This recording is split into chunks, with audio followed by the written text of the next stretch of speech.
ಶ್ರೀ ಗಣಪತಿ ಶಾರದಾ ಗುರುಭ್ಯೋ ನಮಃ. ಯತ್ರ ಯೋಗೇಶ್ವರ ಕೃಷ್ಣೋ ಯತ್ರ ಪಾರ್ಥೋ ಧನುರ್ಧರಃ ತತ್ರ ಶ್ರೀ ವಿಜಯ ಭೂತಿರ್ಧ್ರುವ ನೀತಿರ್ಮತಿರ್ಮಮ. ಶ್ರೋತೃಗಳಿಗೆ ಶ್ರೀ ಅಳಸಿಂಗರಾಚಾರ್ಯ ವಿರಚಿತ ಶ್ರೀ ವ್ಯಾಸ ಮಹರ್ಷಿ ಪ್ರಣೀತ ಶ್ರೀಮನ್ ಮಹಾಭಾರತದ ಕರ್ಣ ಪರ್ವದಲ್ಲಿ ಕರ್ಣ ಅರ್ಜುನರು ಯುದ್ಧಕ್ಕಾಗಿ ಕಲೆತುದು, ಇವರ ಯುದ್ಧವನ್ನು ನೋಡುವುದಕ್ಕಾಗಿ ಆಕಾಶದಲ್ಲಿ ದೇವ ಗಂಧರ್ವಾದಿಗಳು ಬಂದು ನೆರೆದುದು ಎಂಬ 91ನೆಯ ಅಧ್ಯಾಯಕ್ಕೆ ಸ್ವಾಗತ. ಸಂಜಯನು ಧೃತರಾಷ್ಟ್ರನನ್ನು ಕುರಿತು ಹೇಳುತ್ತಿರುವನು. ರಾಜೇಂದ್ರ, ಮಗನಾದ ವೃಷಸೇನನ ವಧವನ್ನು ನೋಡಿ ಕರ್ಣನು ಪುತ್ರಶೋಕದಿಂದ ಕಣ್ಣೀರನ್ನು ಬಿಟ್ಟು ಕೋಪದಿಂದ ಕುದಿಯುತ್ತಿದ್ದರು. ಒಡನೆ ರಥವನ್ನೇರಿ ಯುದ್ಧಕ್ಕಾಗಿ ಶತ್ರುವನ್ನು ಎದುರಿಸಿ ಹೊರಟು ಧನಂಜಯನನ್ನು ಕೂಗಿ ಕರೆದನು. ಹುಲಿಯ ಚರ್ಮದಿಂದ ಹೊದಿಸಲ್ಪಟ್ಟ ಆ ಎರಡು ರಥಗಳು ಎರಡು ಸೂರ್ಯ ಬಿಂಬಗಳಂತೆ ಒಂದನ್ನೊಂದು ಸಂಧಿಸಿದವು. ಆ ರಥವನ್ನೇರಿ ಕುಳಿತ ಕರ್ಣಾರ್ಜುನರಿಬ್ಬರು ಚಂದ್ರ ಸೂರ್ಯರಂತೆ ಕಾಣಿಸುತ್ತಿದ್ದರು. ಲೋಕ ವಿಜಯಕ್ಕಾಗಿ ಇಂದ್ರ ಬಲಿಗಳು ಯುದ್ಧಕ್ಕೆ ನಿಂತಂತೆ ಕರ್ಣಾರ್ಜುನರಿಬ್ಬರು ಸೇರಿದುದನ್ನು ನೋಡಿ ಸೈನ್ಯಗಳೆಲ್ಲ ಆಶ್ಚರ್ಯಗೊಂಡವು. ರಥಧ್ವನಿ, ನಾಣಿನ ಧ್ವನಿ, ಬಾಣಧ್ವನಿ, ಶಂಖಧ್ವನಿ ಇವುಗಳೊಡನೆ ಉಭಯ ಪಕ್ಷದ ರಾಜರು ಆ ಎರಡು ರಥಗಳನ್ನು ಹಿಂಬಾಲಿಸಿದರು. ಅರ್ಜುನನ ರಥದ ಮೇಲೆ ವಾನರ ಚಿಹ್ನೆ, ಕರ್ಣನ ರಥದ ಮೇಲೆ ಆನೆಯ ಹೊರಜೆಯ ಗುರುತು, ಇವುಗಳಿಂದ ಶೋಭಿತಗಳಾದ ಆ ಕರ್ಣಾರ್ಜುನರ ಧ್ವಜ ಚಿಹ್ನಗಳು ನೋಡುವವರಿಗೆ ಆಶ್ಚರ್ಯಜನಕವಾಗಿದ್ದವು.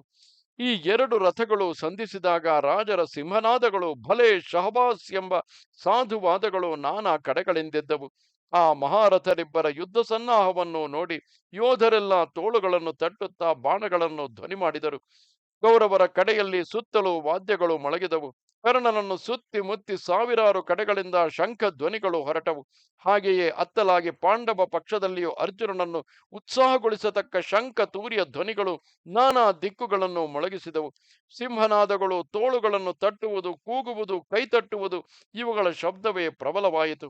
ಪುರುಷ ಸಿಂಹರಾದ ಕರ್ಣಾರ್ಜುನರಿಬ್ಬರು ರಥಿಕರಲ್ಲಿ ಮೇಲಾದವರು. ಇಬ್ಬರು ಮಹಾಧನುರ್ಧಾರಿಗಳು. ಇಬ್ಬರು ಕತ್ತಿ, ಬಾಣ, ಶಕ್ತಿ ಮುಂತಾದ ಆಯುಧ ಸಂಪತ್ತುಳ್ಳವರು. ಉತ್ತಮ ಕವಚಗಳನ್ನು ಧರಿಸಿ ದಿವ್ಯ ಶಂಖಗಳನ್ನು ಹಿಡಿದಿರುವವರು. ಇಬ್ಬರಿಗೂ ಬಿಳಿ ಕುದುರೆಗಳು, ದಿವ್ಯ ತೂಣೀರಗಳು. ಇಬ್ಬರು ಒಂದೇ ತರದ ಸುಂದರ ರೂಪವುಳ್ಳವರು. ರಕ್ತ ಚಂದನವನ್ನು ಲೇಪಿಸಿದ ತೋಳುಗಳಿಂದ ಶೋಭಿಸುತ್ತಾ ಛತ್ರ ಚಾಮರ ವ್ಯಜನಗಳಿಂದ ಕೂಡಿರುವರು. ಅರ್ಜುನನು ಕೃಷ್ಣನನ್ನು, ಕರ್ಣನು ಶಲ್ಯನನ್ನು ಸಾರಥ್ಯಕ್ಕಿಟ್ಟುಕೊಂಡಿರುವರು. ಇಬ್ಬರಿಗೂ ಸಿಂಹದಂತೆ ಹೆಗಲು, ನೀಡಿದ ತೋಳು, ಕೆಂಪಾದ ಕಡೆಗಣ್ಣು, ಕಂಠದಲ್ಲಿ ಸುವರ್ಣ ಮಾಲಿಕೆ, ಅಗಲವಾಗಿ ಉಬ್ಬಿದ ಎದೆ. ಇಬ್ಬರು ಶತ್ರು ವಧವನ್ನು, ತಮ್ಮ ಜಯವನ್ನು ಆತುರದಿಂದ ಎದುರು ನೋಡುತ್ತಿರುವರು. ಕೊಬ್ಬಿದ ಗೂಳಿಗಳಂತೆಯೋ, ಮದದಾನೆಗಳಂತೆಯೋ, ಜಂಗಮ ಪರ್ವತಗಳಂತೆಯೋ, ಸರ್ಪದ ಮರಿಗಳಂತೆಯೋ ಕಾಣುವರು. ಅಂತಕ ಯಮರಿಗೂ ಇಂದ್ರ ವೃತ್ರರಿಗೂ ಸೂರ್ಯ ಚಂದ್ರರಿಗೂ ಸಾಟಿಯಾಗಿ ತೋರುವರು.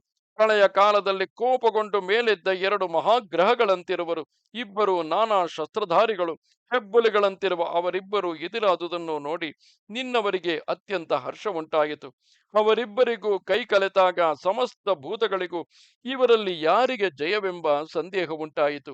ಇಬ್ಬರು ಉತ್ತಮಾಯುಧವುಳ್ಳವರು, ಇಬ್ಬರು ಯುದ್ಧದಲ್ಲಿ ಸುಶಿಕ್ಷಿತರು, ಇಬ್ಬರು ಪೌರುಷದಲ್ಲಿಯೂ ಬಲದಲ್ಲಿಯೂ ಲೋಕಪ್ರಸಿದ್ಧವಾದ ಕೀರ್ತಿಯುಳ್ಳವರು.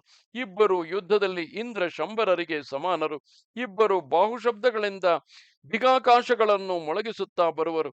ಇಬ್ಬರು ಧನುರ್ವಿದ್ಯೆಯಲ್ಲಿ ಕಾರ್ತವೀರ್ಯನಿಗೂ ಶ್ರೀ ರಘುರಾಮನಿಗೂ ಸಮಾನರು. ವೀರ್ಯದಲ್ಲಿ ವಿಷ್ಣುವಿಗೂ ಯುದ್ಧದಲ್ಲಿ ರುದ್ರನಿಗೂ ಸಾಟಿಯಾದವರು. ಹೀಗೆ ಸಮಾನ ಬಲವುಳ್ಳವರಾಗಿ ಕೃಷ್ಣ ಶಲ್ಯರನ್ನು ಸಾರಥ್ಯಕ್ಕಿಟ್ಟುಕೊಂಡು ಬಿಳಿ ಕುದುರೆಯುಳ್ಳ ರಥವನ್ನೇರಿ ಯುದ್ಧಕ್ಕೆ ನಿಂತಿರುವ ಆ ಮಹಾರಥರನ್ನು ನೋಡಿದಾಗ ಆಕಾಶದಲ್ಲಿ ಸಿದ್ಧ ಚಾರಣರೆಲ್ಲರಿಗೂ ಆಶ್ಚರ್ಯ ಉಂಟಾಯಿತು.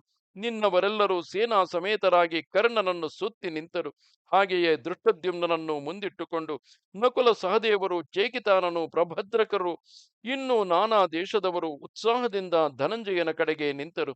ಇವರೆಲ್ಲರೂ ಚತುರಂಗ ಸಹಿತರಾಗಿ ಎಚ್ಚರಿಕೆಯಿಂದ ಅರ್ಜುನನನ್ನು ರಕ್ಷಿಸುತ್ತಾ ಕರ್ಣ ವಧದಲ್ಲಿ ಆತುರಗೊಂಡಿದ್ದರು.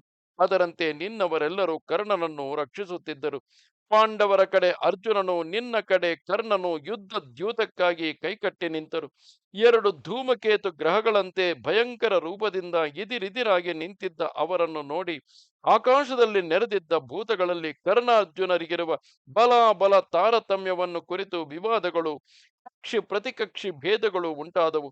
ದೇವ ದಾನವ ಗಂಧರ್ವ ಪಿಶಾಚ ಪನ್ನಗ ರಾಕ್ಷಸಾದಿ ಲೋಕಗಳೆಲ್ಲ ಬೇರೆ ಬೇರೆ ಪಕ್ಷಗಳನ್ನು ಆಧರಿಸುತ್ತಿದ್ದವು. ನಕ್ಷತ್ರಗಳೊಡಗೂಡಿದ ಸ್ವರ್ಗವು ಕರ್ಣನ ಪಕ್ಷದಲ್ಲಿದ್ದಿತು.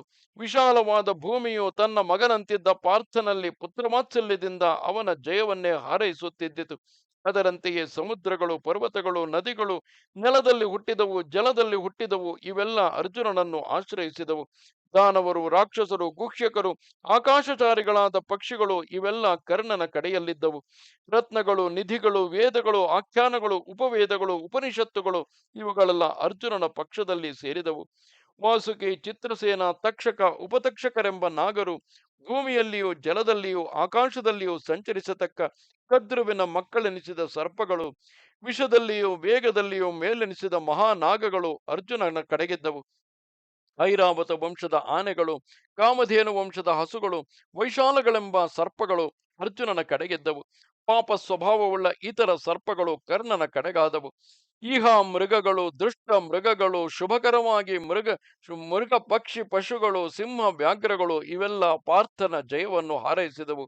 ವಸುಗಳು, ಮರುತ್ತುಗಳು, ಸಾಧ್ಯರು, ರುದ್ರರು, ಅಶ್ವಿನಿ ದೇವತೆಗಳು, ಅಗ್ನಿ, ರುದ್ರ, ಸೋಮರು, ದಶ ದಿಗ್ದೇವತೆಗಳು, ನಾಯಿ, ನರಿಗಳು, ಪಕ್ಷಿಗಳು ಇವೆಲ್ಲ ಕರ್ಣನ ಕಡೆಗಿದ್ದವು.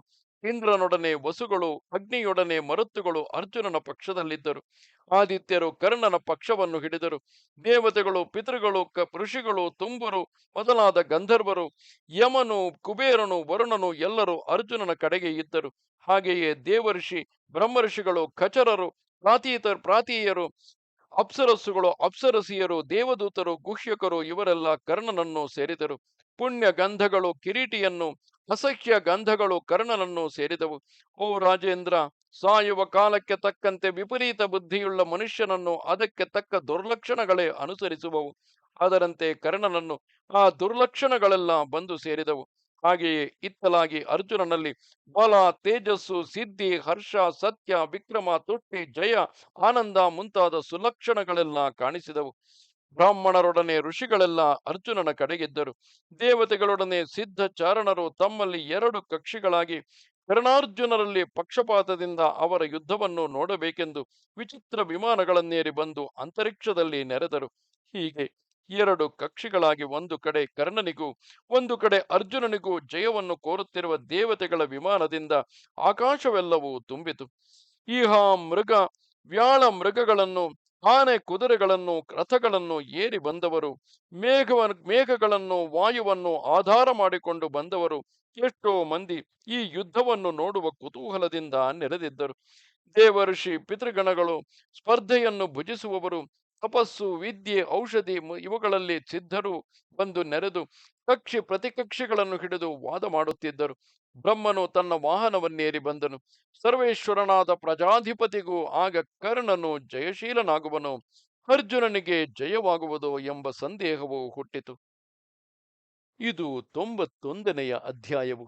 ನಮಸ್ತೆ ಶಾರದೆ ದೇವಿ, ಕಾಶ್ಮೀರ ಪುರವಾಸಿನಿ, ತ್ವಾಮಹಂ ಪ್ರಾರ್ಥಯೇ ನಿತ್ಯಂ, ವಿದ್ಯಾದಾನಂಚ ದೇಹಿಮೆ. ನಮಸ್ಕಾರ.